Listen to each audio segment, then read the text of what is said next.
श्री कृष्ण के अनुसार कर्मण्येवाधिकारस्ते मा फलेषु कदाचन का अर्थ है कि मनुष्य का अधिकार केवल कर्म करने पर है, उसके फल पर नहीं। ये श्लोक हमें सिखाता है कि हमें फल की चिंता किए बिना अपने कर्म पर ध्यान देना चाहिए। यही संदेश कवि ने अपने मित्र को भी दिया है कि उसे अपने कर्मों पर ध्यान देना चाहिए, क्योंकि भाग्य का लिखा कोई नहीं बदल सकता। कर्म और भाग्य का संबंध। श्री कृष्ण ने गीता में कर्म और फल के बीच के संबंध पर बहुत जोर दिया है। उनका कहना है कि हमें पूरी निष्ठा और ईमानदारी के साथ अपने कर्म करने चाहिए और फल की चिंता नहीं करनी चाहिए। उनका यह भी मानना है कि भाग्य में जो लिखा है उसे कोई बदल नहीं सकता, इसलिए कर्म पर ध्यान देना ही सबसे सही मार्ग है।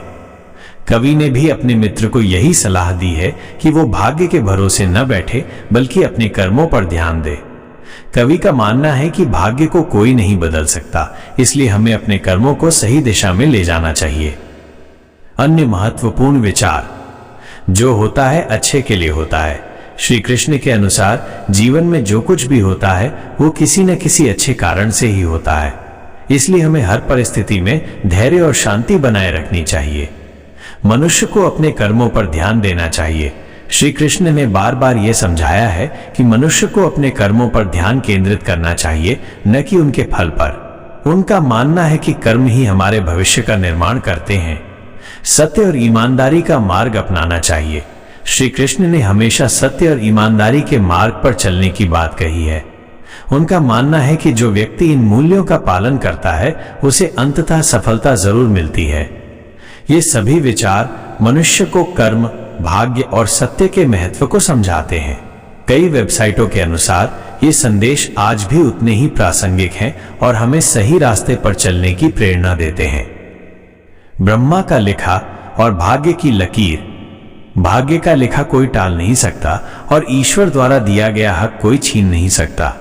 हमारे दुख और पीड़ा को कोई बांट नहीं सकता और हमारी अंतरात्मा की वेदना को कोई जान नहीं सकता। भाग्य में क्या लिखा है ये कोई पहचान नहीं सकता। जो होना तय है उसे कोई रोक नहीं सकता। ब्रह्मा ने जो लकीर खींच दी है उसे कोई मिटा नहीं सकता। राजा हो या महाराजा, कोई अपनी संतान की तकदीर नहीं बदल सकता। जैसे राजा हरिश्चंद्र तकदीर के मारे फकीर बन गए और ब्रह्मा के लिखे को टाल नहीं सके। वे अपने भाग्य में लिखी बात को जान नहीं पाए। इसी तरह कृष्ण के मित्र सुदामा भी अपनी दरिद्रता के भाग्य को नहीं पहचान पाए और अन्न के कण कण के लिए भटकते रहे। जब तक उनकी तकदीर का समय नहीं आया तब तक द्वारकाधीश भी कुछ नहीं कर सके। ब्रह्मा द्वारा खींची गई उस लकीर को श्री कृष्ण भी मिटा नहीं पाए। तकदीर में जो लिखा होता है वो होकर ही रहता है। जनक नंदिनी सीता ने भी अपने भाग्य को भोगा।